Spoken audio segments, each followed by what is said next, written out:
कुजान ने गाप को हरा दिया। हमें कुजान की बैक स्टोरी मालूम पड़ती है। शिरियो ने गाप को डैमेज किया।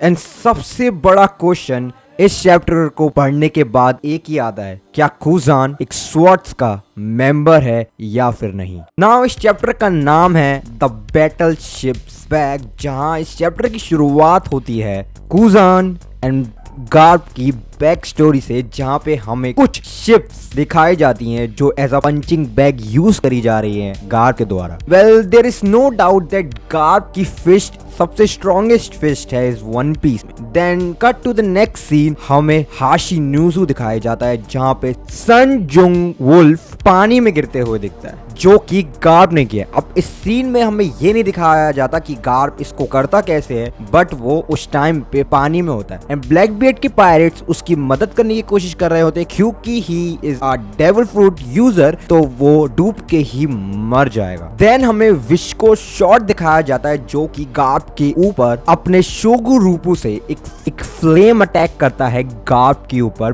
बट गार्प ब्लैक बियर्ड के कुछ पायरेट को एज अ बॉडी शील्ड की तरह यूज करता है, जिससे वो उस अटैक से बच जाता है। अब विस्को शॉट ने ग्लर फ्रूट खाया जो कि बेसिकली अल्कोहल को मैनिपुलेट कर सकता है, जहां पे जैसे लूफी फ्लेम्स को मैनिपुलेट कर सकता है, ऐसी वेस्को शॉट भी अल्कोहल से फ्लेम्स को मैनिपुलेट कर सकता है। नाउ हमें स्वॉर्ड स्मिथ के कुछ बंदे एक बैटलशिप से हाशिनुजु से दूर जाते हुए दिखते हैं, जहां पे ऑलमोस्ट सारे मेंबर स्वॉर्ड के जा चुके हैं एक्सेप्ट दीस 4। देन हमें कुजान दिखाई देता है जो कि हमें चैप्टर 1081 में आखिरी बार दिखा था। यहाँ पे गार्प ने ऐसा अटैक यूज किया था कुजान के ऊपर, क्योंकि वो जमीन के अंदर घुस गया था, बट स्टिल वो उठता है और गार्प से कहता है कि मैंने ऐसा ऑलरेडी कह चुका हूँ गार्प, तुम इस आइलैंड से जिंदा नहीं जाने वाले। एंड गार्प भी लाइक ट्राई। देन गार्प कोबी एंड ग्रूस से कहता है कि तुम दूसरे शिप के पास भागो, मैं इनको अकेले ही देख लूंगा। देन वो लोग गार्प की बात मानते हैं। कोबी वहां से भागने लगता है, बट कोबी को सडनली एक वुमेन दिखाई देती है जो कि ब्लैक बियर्ड पायरेट्स के द्वारा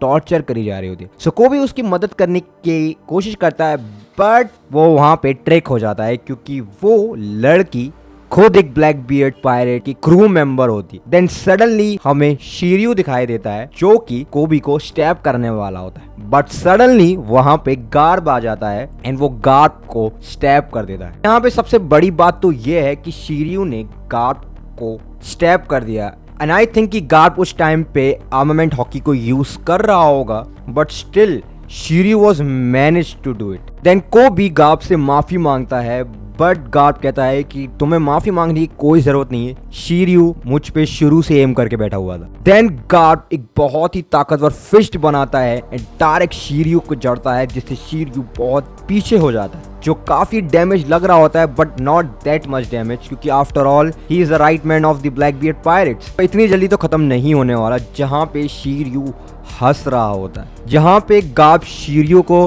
रिकॉग्नाइज कर लेता है कि तुम एम्पल डाउन से हो। देन क्योंकि गार्प अभी थोड़ा सा डैमेज है, तो ब्लैक बियर्ड के अदर्स पायरेट डायरेक्ट गार्प के ऊपर एक साथ अटैक करने के लिए पहुंच जाते हैं, क्योंकि क्रॉस गिल्ड ने गार्प के ऊपर 3 बिलियन बेरीज का प्राइस टैग लगा के रखा है, जो कि बहुत ज्यादा नहीं है as consider to as Garp, क्योंकि गार्प बहुत स्ट्रॉन्ग है। ये प्राइस मनी स्टिल गार्प के हिसाब से काफी कम है, बट ब्लैक बियर्ड के पायरेट्स उस मनी को क्लेम करने के लिए गार्प के पास भागने लगते हैं, उस पे अटैक करना स्टार्ट कर देते हैं, जहां पे कुजान सबसे फ्रंट में होता है एंड वो अपना स्पेशल अटैक यूज करता है आयरन ग्लव, जहां पे गार्प बिल्कुल कंप्लीटली रेडी एंड स्टेडी होता है। बट देन हमें एक फ्लैशबैक दिखता है जो कि कुजान एंड गार्प का होता है, and it's time Kuzan and Garp काफी यंग लग रहे होते हैं, जहां पे कुजान गार्प से बोलता है कि तुम्हें मुझे ट्रेन करना होगा, बट गार्प मना कर देता है। वो कहता है कि तुम ज़ेफियर से जाके ट्रेन हो, मैं तुम्हें ट्रेन नहीं करूंगा, बट स्टिल कुजान गार्प के साथ रहता है एंड कुजान भी गार्प की जैसी ट्रेनिंग स्टार्ट कर देता है। सो बैटलशिप्स को एज अ पंचिंग बैग की तरह यूज किया करते थे, बट उसमें एक रूल इम्प्लाई था कि आप हॉकी को यूज नहीं कर सकते। दैट्स वाई गार्प की fish without even using hockey बहुत ही स्ट्रॉन्ग है। देन नेक्स्ट सीन में हमें कुजान एंड गार्प दोनों पंच एक्सचेंज करते हुए दिखते हैं, जहां पे ह्यूज एक्सप्लोजन होता है जिससे आई थिंक कॉन्करर हॉकी निकल रहे होते। अब हमें ये तो मालूम है कि गार्प के पास कॉन्करर हॉकी ऑलरेडी है, बट कुजान के पास है या नहीं। एंड आई थिंक कुजान के पास भी कॉन्करर हॉकी जरूर होगी। After all he is trained by the Garp,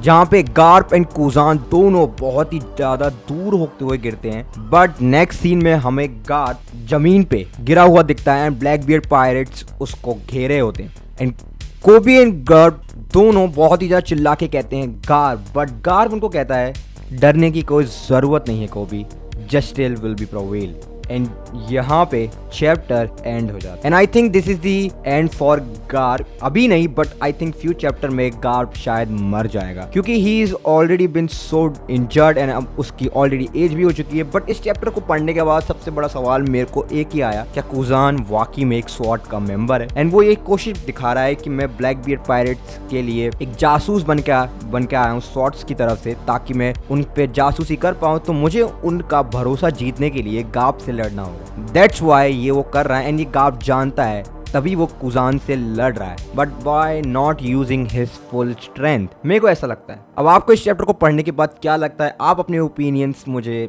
comment section में लिख के बता सकते हैं। मैं मिलता हूं अगली ऐसी वन पीस की वीडियो के ऊपर। Until sayonara.